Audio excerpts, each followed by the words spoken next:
Where's your mustache? I have to admit, I shaved this morning. You did? I actually did. But to contemplate... You silly mad. To contemplate this, I did this podcast, obviously.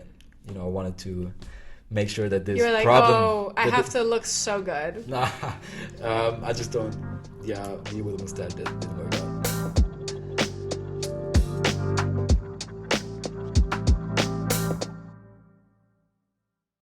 Let's do this. This is our first official podcast, Emre.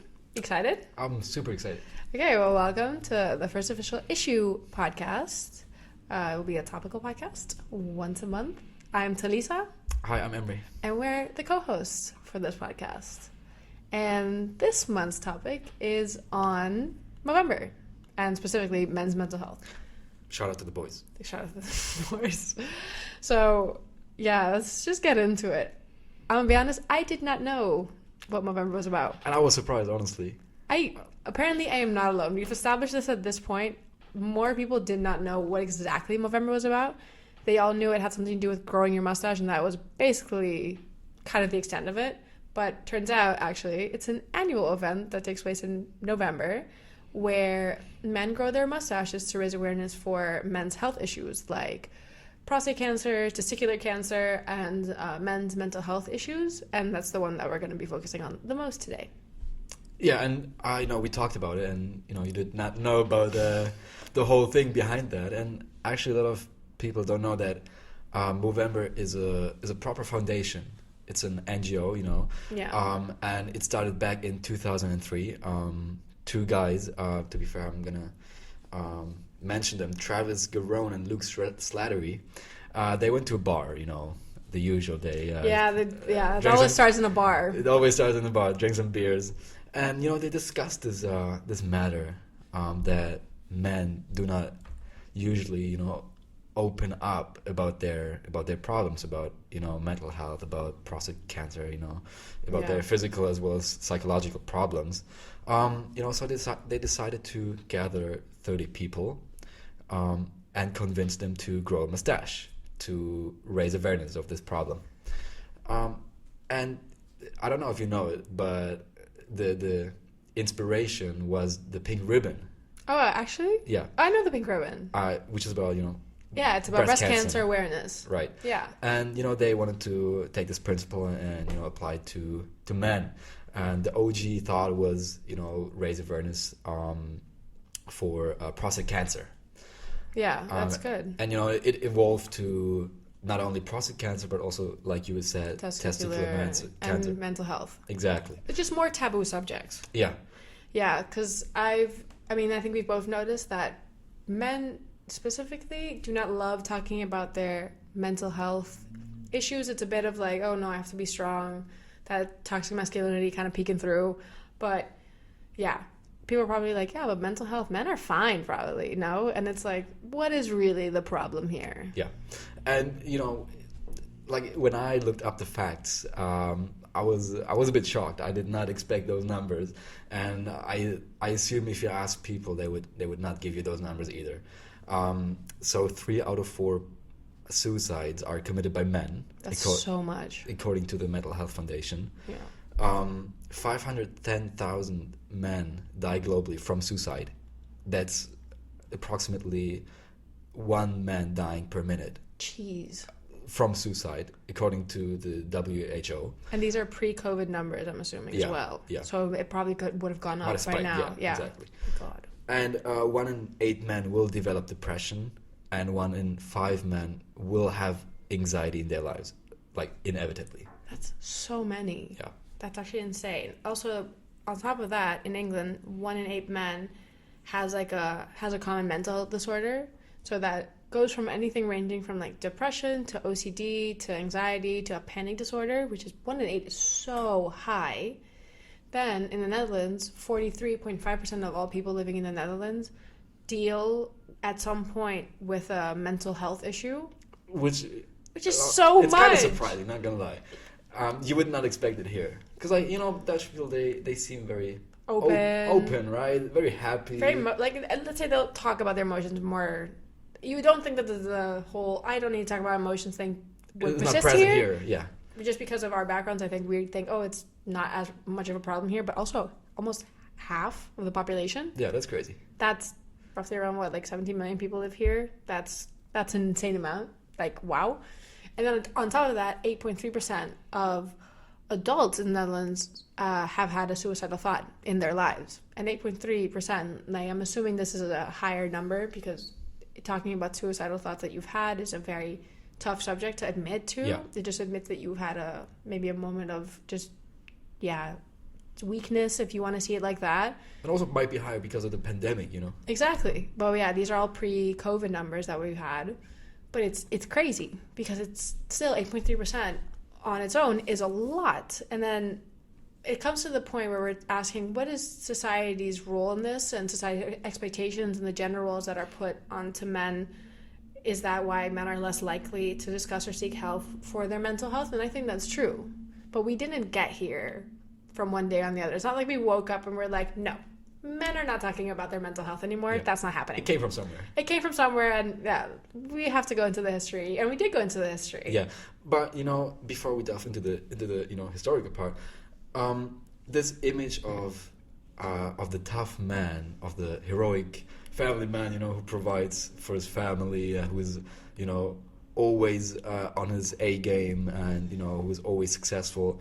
It's not a male biological attribute. Like, this is not in our DNA, and we were not born with that. No. This is something, and a lot of, social scientists and historians, they actually nowadays agree on that these traits have been socially constructed. Yeah. So they are certain factors, and there were certain historical factors that, played into that, and that had a huge impact on that. Yeah, of course. I mean, we didn't wake up. Like I said, this has to come from somewhere. Yeah. So apparently, in the Georgian period, which is around the 1700s to the 1800s, doctors thought that nervous disorders, which is what they used to call kind of mental health issues and everything, affected individuals and didn't really discriminate between gender. That it was just every individual could be affected by it. Your gender didn't really play a role. And a nervous disorder could be anything. It was like melancholy, it was agitations, it was insomnia, all these things. The interesting thing, though, is that during this period, a lot of physicians, and the consensus was that these nervous disorders were a part of the upper class and the wealthy, that this was just a case of good breeding, and you had good blood, that meant you had bad nerves. So it was already, not even delving into the whole men issue that men can't speak about mental health. It was just already like a class issue that, you're wealthy people have bad nerves. Just yeah. Good blood, bad nerves. That's just how it is. And so also being manly back then in that period, in the Georgian period, meant that you were wise and that you were strong, and that male emotion was a reflection of your psychological state, which basically meant that if you had a lot of emotion, you were more psychologically unstable, which is already where we're starting. It was more like you were reflective. Yeah. And not, it wasn't something that, you would open up about. No. You showed a lot of emotion. It was basically, it tells the sign, he's not really stable psychologically. And that, we're already diving into that section of, let's not show emotion, because who wants to have you think that you're not stable? So yeah, that was the Georgian period. Yeah, and after that, something very important kicked in. I'm pretty sure that a lot of people know about it. Industrialization, mid-19th century. And, in this period, there were features like imperialism, love that, on the agenda, power, control, these kind of features. Yeah. And, if you think about it, those were not features that fit well with, that instability. With nervous instability. Yeah. So there was no room for emotional self-expression. You had division of labor by sex. You had heavy machinery. You had heavy factory work, mining. Those were male environments. So what men were supposed to do was to go to work, get the shift done, get bread home, and provide for your family. While the wife is at home. Yeah. That was her job, her role. Yeah, and that instability, that whole expression of these are tough times, these are times of power. You can't have people who are doubting themselves, Yeah. having like moments where you're wavering. That's not happening. So you had to suppress that because you were working crazy hours during those times to how many hours roughly around? Like 14 hours, 17 hours a day to then get brought home. And then you have to do that every day because you're the provider. There wasn't a time for you to be like, no, mental health day. I need to do some self-care. That's not happening. There were more important things to do. Exactly. Like survive and... Exactly. And then at the start of the 20th century, values like national pride and imperialism were like on top. That was the max. That was the most important thing. And then the authority was integrated everywhere. Like from schools to the military, like discipline and courage were the most important things for men, that you had to be disciplined and you had to be brave. Because we're also delving more into the period where World War I starts to emerge. And with World War I, soldiers would come back from World War I traumatized. I mean, fair. They had just gone to World War I, the Great War. Yeah. And they had developed anxiety, they had developed trauma, they had developed PTSD. And at the time, apparently, allegedly, doctors were very confused if the soldiers were suffering from a psychological issue or a physical issue just because bombs had shell shocked their central nervous system. Right. So they didn't know how to treat it. And then on top of that, regardless, psychological problems were seen as like weaknesses and a lack of will. Just because men were not comfortable to talk, they had a lot of trouble also identifying that expression. Because it turns out that men have trouble just naming their emotions, and if you can't name your emotions, it's already harder for physicians to treat what's going on with you if you just can't really identify what you're feeling. Yeah.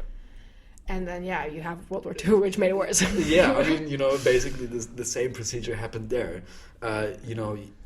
If you went to the doctor, at that time, it was seen as an excuse to either, not go to war or dodge any service. Yeah.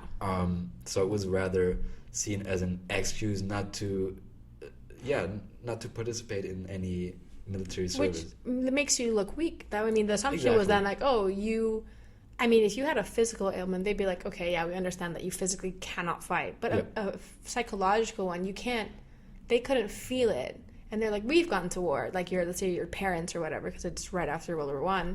You'd be like, oh, yeah, we've gone to war. Why can't you go to war? Oh, because you feel a bit bad? There was no room for that self-expression. And that's why, doctors rather gave you a physical diagnosis rather than a psychological one, because it was more acceptable. If you also around in your environment, around your friends, around your family, psychological diagnoses were not something that they would accept or tolerate. Exactly. And this issue still persists today. We've heard from our friends who've done draft or whatever that if you don't go to the military, that you're seen as like, oh, why are you not doing your service? Yeah. But this cult of toughness, it just following the decades, following World War II, it never disappeared. It was always there, and that's basically how we got to this point and how we got to the numbers that we have right now. 500,000 men dying from suicide globally. Actually crazy. It's good that we got into the history and everything. The only thing is, the history gets you so far, because there is some aspects to questions that we have, like, for example, is being a man still a thing? What do you think? Well, that's an interesting question, because you got to define first what being a man means. So what being a man means for me as a woman is that, that kind of that term, whatever encompasses the term of be a man, which is be that strong, kind of emotionally stable, I would say, not emotionless, but emotionally stable person man, guy, male, who just doesn't waver in the sign of adversity, is that provider, is just the one who does it all. Who just does it all, just supports the dad, the worker, doesn't complain, is strong, no shaky foundation, nothing, doesn't have a moment of weakness. Yeah, always know what to do. Anytime anyone has ever said, Emre, be a man, It literally just that. Yeah.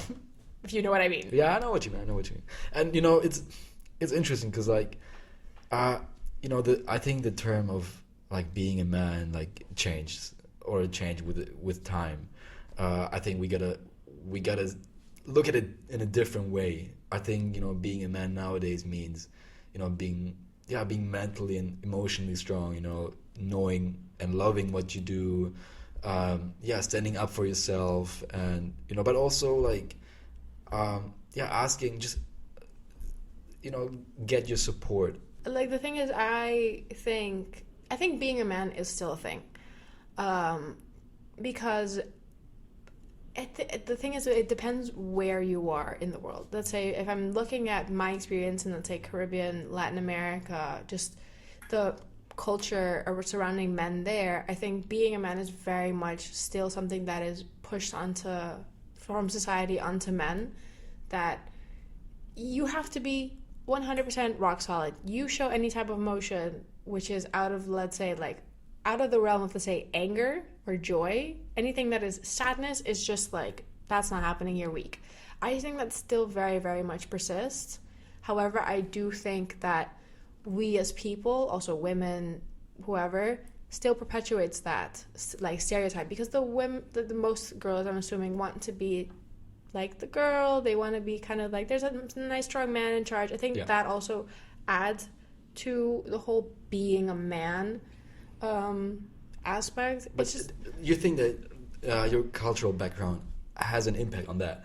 Oh yeah, 100%. I think the toxic masculinity is a problem everywhere in the world. However, I do think that some areas of the world have a stronger concentration of that toxic masculinity. Like, I can only speak from my experiences. I think in the Caribbean and Latin America, that toxic masculinity is still such a problem. Asking for help or telling someone you are suffering mentally, or you're not doing 100%. Not acceptable. It's just not acceptable. It's just, why would you go to a therapist? That's stupid. Let's not do that. That's, you're so weak. Just push it out. Just like work through it.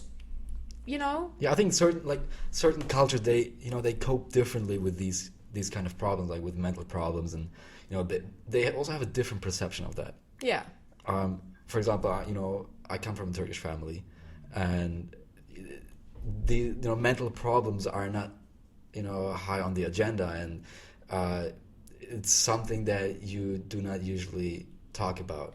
And also in Turkey, where the gender roles are still kind of, the man has to provide, has to be providing, has to be tough, has to be hard all the time, and the woman is the caretaker. Exactly. And brings the food.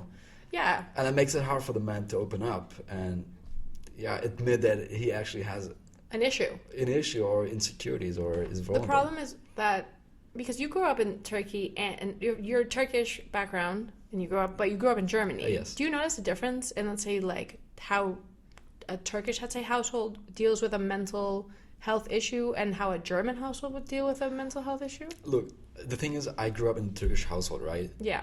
So it was always, okay, you have a problem, toughen up, man up. Yeah. It was always like that, until someone actually had a mental problem himself or herself. Then they admit, okay, it's actually a bit more complex. It's a thing. But, obviously I have German friends as well, and I grew up with them. And I saw that in their households as well. And, they treated with more tolerance, I think. Okay. I understand that. I don't want to generalize, obviously, but usually that's the tendency. No, I understand what you're saying. Until when it hits you, then it's completely different. Or when it hits the person that's like, yeah, just man up. Until they realize it's not actually that easy to just... The perspective it just changes. Yeah, exactly. However, it comes to a really interesting point where I think to myself, so imagine your parents or your dad, in this case because we're talking about men's mental health. Your dad has a mental health issue, but he's always been told by his dad, man up, just push through it. Like, a mental health issue, what is a mental health issue? They're not taking it seriously. Yeah. And then they're forcing onto him, you're fine, just push through it. So you're perpetuating that cycle, and then that happens to his kid, which ends up being you or my brother or whatever. You end up with just this vicious cycle until at some point, let's say you break out of it, you're like, oh, my kid, for example, when you have kids, if you want, has a mental health issue. Instead of being like, man up, you will tell them, okay, let's go to a therapist. But I'm assuming that's such a hard process to unlearn. Yeah. Just that you have to be able to be like, mental health is as serious as a physical issue. Because a physical issue, you would, in a heartbeat, go to the doctor. It wouldn't be that difficult. You're just like, oh, your arm is broken. Why would you be told to man up? Yeah, and you know, if you never had these kind of things in your family, or you know, if these mental problems were never a thing, you know, it's such a burden to, you know, suddenly just go to the therapist or a psychologist to talk about it, you know, especially if this tolerance is never like coming down to you. Yeah. It's also tougher if, let's say, no one in your family has ever openly talked about their mental health issues. Yeah, why would you? Why would you? And also, you would be the only one. You would feel less comfortable because it's not necessarily a space where people would understand what you're going through, because they haven't necessarily gone through the same thing. They might have unconsciously gone through it, but because they were told to tough it out, they're just like, oh, he's being so dramatic, why does he need to go to a therapist or whatever? When, in reality, so many people, especially now in COVID, so many men are walking around with just some type of a mental health issue. Is it anxiety? Is it depression? And you don't see it on the surface. You don't. And it affects every aspect of your life. It affects your social life. You don't want to go out anymore. It affects your health. Maybe you don't want to leave the house. You don't leave your bed because you're just like, oh, I don't feel good anymore. And suddenly, you know, your friends are asking, like, where is this guy? No, or where is this person? Yeah. You know? And then you're telling them, hey, I just don't feel so good. Yeah. And they're like, oh, okay, whatever. Yeah, well, you know. Yeah, that's it. And that's where it ends. Because let me ask you a question. If your friends, I'm assuming one of your friends at some point has probably had a mental health issue. I mean, I know a lot of guys that have had a mental health issue where they needed to go to a therapist or whatever. Do you guys talk about it? I mean, because I also have my history of, you know, these kind of problems. Obviously, I you know, talk about these kind of things with, you know, with a friend, or if he or she experiences these kind of things, I can be open about it because I experienced it myself. Yeah, of course. So that's, you know, but I do have friends who just struggle to, you know, to admit these problems, and, you know, hey, it's just they can't express themselves. They cannot express themselves because they see it as like either a sign of weakness, or because they can't really. They don't want, you know, his or her friend to perceive you as weak. I have and the thing is, like, with women, I feel like it's way easier to admit that you have a mental health issue. I feel like women are a bit more lenient in the sense we don't have that stigma of you have to be strong, stoic, like no emotion. I think the general consensus is a bit that women are maybe too emotional, which is a whole separate problem. I'm not going to go into it. It's an interesting one, though. Yeah, but it's a whole separate issue. The only thing is that it's annoying that also in relationships and everything as well, these mental issues for men persist in every aspect of your life. It affects your friends, it affects your relationships, it affects your relationship with your parents. Yep. But if you never create a safe space, or if you never just kind of break through that barrier of, I'm not going to talk about anything, I'm good, I'm fine, whatever. You're not. You're putting a Band-Aid on you're basically becoming a bomb. Yeah. Because at some point, something's going to happen, you're going to burst. Right. And that shouldn't happen. Again, like, we're at that point where almost 500,000 people kill themselves a year. Yeah. Men. Not even people, men. It shouldn't happen. No, it should not at all. And, you know, but here we come back to the, you know, is being a man still a thing? And sadly, it is, you know? Yeah. And, you know, it's not, I don't think it's going to happen that this kind of stigma is going to just appear or getting eradicated. There's always going to be a certain pressure on men. Yeah. You know? It's the societal role. Yeah.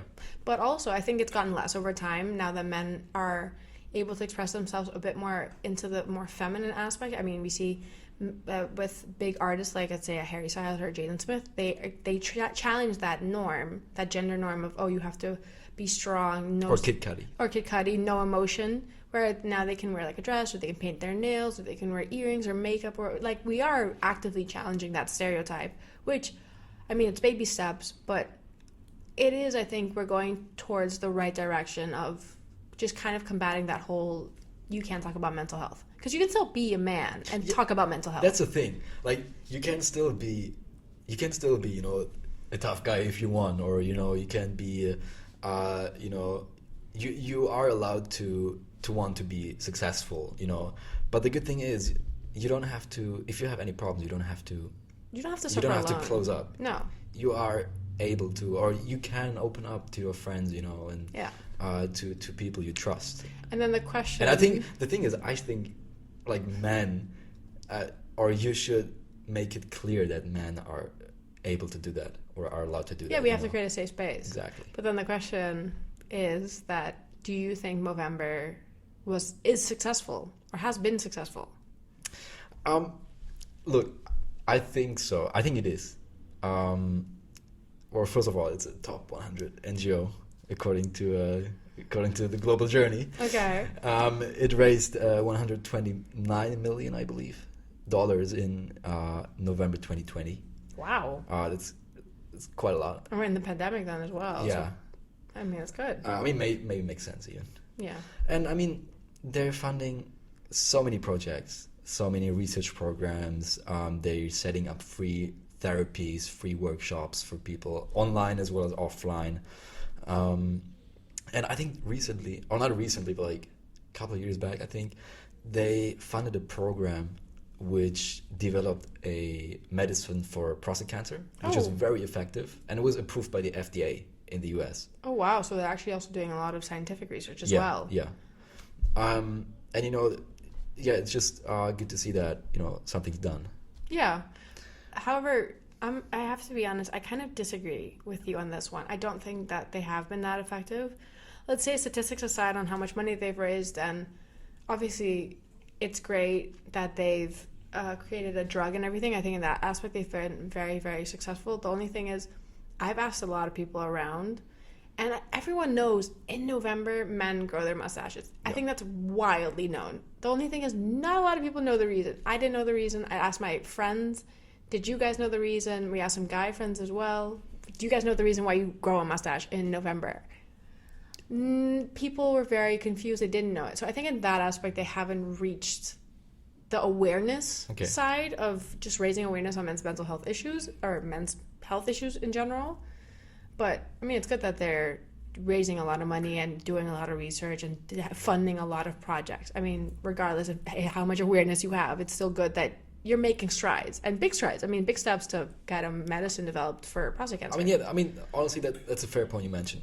Like, I think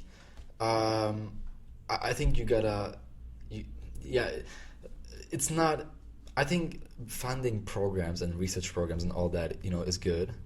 And it is a fair point that maybe you should, just make this whole platform or this whole foundation maybe a bit more mainstream, just to, you know, reach a lot of more people and the whole population maybe, because as you said, you know, you ask people and they didn't know about that, or about the background, why men grow a mustache. Yeah, because everyone knows about Movember, everyone knows about the mustache. The only thing is, like, the whole... What's behind that? Yeah, and the whole destigmatizing the men's mental health and just talking about it, that hasn't been achieved because we didn't know that was the whole... That there was a motive behind why you would grow your mustache. I mean, that's why we're doing this. Yeah, right? I mean, we're raising awareness, so we're doing our part. Where's your mustache? I have to admit, I shaved this morning. You did? I actually did. But to contemplate... You silly mad! To contemplate this, I did this podcast, obviously, and, you know, I wanted to make sure that this You're like, problem... I have to look so good. Nah, I just don't... Yeah, me with a mustache, that didn't work out, as you might know. Are you going to grow one for this month? Maybe I'll let it grow. But You should raise awareness. I mean, priority for me was to, you know, to do this. And I mean, yeah, you are doing your part. I think it evens out. If you don't grow a mustache, you did do a podcast raising awareness on Movember. See? So I think it should even out. We might ask the listeners. Yeah. Let me know what you think. Yeah. We actually had 2 questions on our Bernese magazine Instagram. And the first question is, what role can women play in regards to men's mental health? I think that's for you, right? Yeah, I think that's do you want to answer it? No, I'm good. I'm ready, woman. I'm good. But no, you can answer it as well. I think that women should. Yeah, how do I explain this? So I think that women should play in the role of creating a safe space because, sadly enough, I hate to say this, women don't love a guy who's too emotional. It is a personal preference. Obviously, at the end of the day, you do want your boyfriend or the partner or the person that you're in a relationship with to be emotionally available because you do want to be able to talk to someone. But you don't want someone, I feel like, from my friends and my personal experience, you don't want someone who is just all over the place emotionally. But I think that's with any, like, it's a woman or a man. I think you just don't want someone who's just all over the place emotionally, just kind of not very stable in that sense. Obviously, we all suffer from issues here and there, and you can have a weak point, but if you're just... your emotions are, if you're literally a ping pong ball, I mean, I understand that, but the thing is, yeah, women, I feel the role that they should do is just play the role that they have is just to create a safe space for men to be like, oh, you can talk to me. I mean, I feel like we talk quite a bit about just mental health and like how you're doing and like what's up with your life. I feel like, I mean, it's definitely more than, you know, oh, how are you? Oh, good. How are you? Yeah, and that's it, you know. Yeah, you should be, because I think for us, it's easier to be like, oh yeah, hey Emre, how are you doing? And you'll be like, oh, this is kind of annoying, or I felt like a bit shit because you were sick and you were at home all the time, and it just didn't have a nice effect on you. So I think just continue that and just be like, let's talk about it. Just, hey, I am safe. I'm not going to judge you. Just create a dialogue and open a conversation and just keep that conversation open for a long time. Also, specifically, sometimes amplify men's voices on mental health, because we talk a lot about, with mental health, we talk a lot about women and their experiences, and men are suffering, as we just said, a lot. Yeah, which you might not expect, you know. Yeah, what do you think women should be? I actually agree with you, and, you know, I actually appreciate your point that, you know, that you, just agree that women should create these kind of safe zones for men to open up, you know, and to tell them, hey, you know, you can talk to me about your problems and about your mental insecurities or vulnerabilities. Yeah. I think that's what this thing is all about, you know. Yeah, of course. You can still be a man, but you should know that, hey, you can talk to me. Or, just make it like a safe space. And then we had our last question is, and that one is actually for you. What is the breaking point where a man, despite prejudice, decides to reach out for help? I think these breaking points are subjective. Yeah. Like my breaking point might be, you know, way further than your dad's breaking point. Yeah, for example. But I think every man can or knows when he's about to fall apart. Yeah. You know, I had that point. It's like a trigger. Mm-hmm. You know, at some point you can't do it anymore, and these kind of thoughts, they circulate and they're not getting out, and you know it eats you up inside. And you know, with psychological problems, they also go over to your physical well-being. You know, suddenly like you have a discomfort in your chest, or you have a headache, or like you feel dizzy all the time. You know. Yeah. And you know, these are red flags that should, you know, signal you, okay, hey, I'm not doing well and I should talk to someone. And I think these kind of situations, they lead to this breaking point where you can obviously notice that I'm not doing well. You know, it might be an evening where you just like cry for hours. That might be your breaking point. Yeah. Or it might be just one thought, you know. That's up to anyone. Like anybody can experience differently. Yeah, so it just really depends on the person. But let's say, so when you experience that breaking point, either it's just not feeling really well or whatever the trigger is where you just have that switch, that's when you're going to look for help. Yeah. Yeah. And like open up to people, you know. Or like, I mean, for everybody it's different. For me, it's, if I have that breaking point, it's my family first, you know, because that's the first step. That's who you're going to go to. That's the first step, yeah. Because, you know, my family is my family, you know. I think everybody has this kind of feeling that they can open up safely to their families, you know, without any bad thought.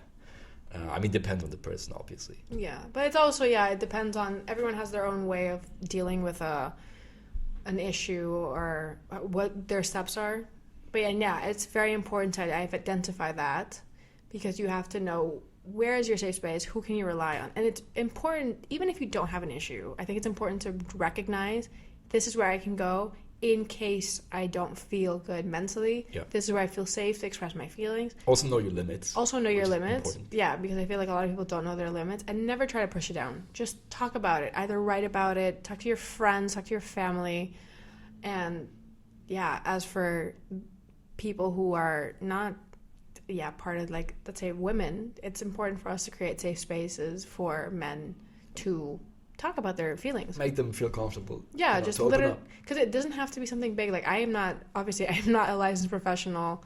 The people who are your friends are probably also not licensed professional, but it's nice to just listen. Yeah. And be like, I understand what you're going through. You're not alone. You're not crazy. Just really reassure that this is a serious issue and I'm here for you. Yeah. Because someone who listens is already so much help. Yeah. That you're also the confirmation that you're not going through it alone. Or even, even if you're a person that doesn't like opening up or like talk to other people first when they recognize, all right, I got some problems right now. You can also just write a journey, or write your problems down, because these thoughts are kind of circulating. Yeah, you have to get them out. You have to get them out, either through just writing them down might be a first step, and then comes to talking. Okay. Yeah. It's all a process. Yeah. And it's just important that men also just identify those processes and just reach out to people that could support them as well. Also, maybe go to the Movember website to figure out, or do some research on just like, what can I do to make myself feel better in my own home? These are all the things that they could do. Yeah. And to the men. To the men specifically today. don't feel shy to open up about your insecurities. And it really does not make you weaker. It does not. It does not. It helps you. Trust me. Yeah, in the long run, it's going to be better. Yeah. Well, that was a fun little conversation. Well, yeah, thank you, honestly. We did a lot. We did a lot of awareness today. Yeah, and I think it's important I also feel smarter now. Yeah, me too. Yeah. And I think it's important to stress this problem, because also with the pandemic going on, you never know what people go through, and you don't see that. It's been a tough time. Yeah. And it's important that we talk about this. I mean, men's mental health, it's barely talked about. It's kind of a taboo subject, and it really shouldn't be. It's literally the same as a physical ailment. You just can't see it. And it can take such a big toll. I mean, it shouldn't be like this. We should be able to talk about it. For sure. Like, you have a broken leg, it's the same thing as I have anxiety. Like, it shouldn't be this taboo. No, it should be normalized. Yeah, for sure. Exactly. And so that's what we're trying to do. Yeah. And I think we helped a little bit. Yeah, and thank you for tuning in. Yes, obviously. And I would say stay tuned for more. For more. And other podcasts. Exactly. Thank you.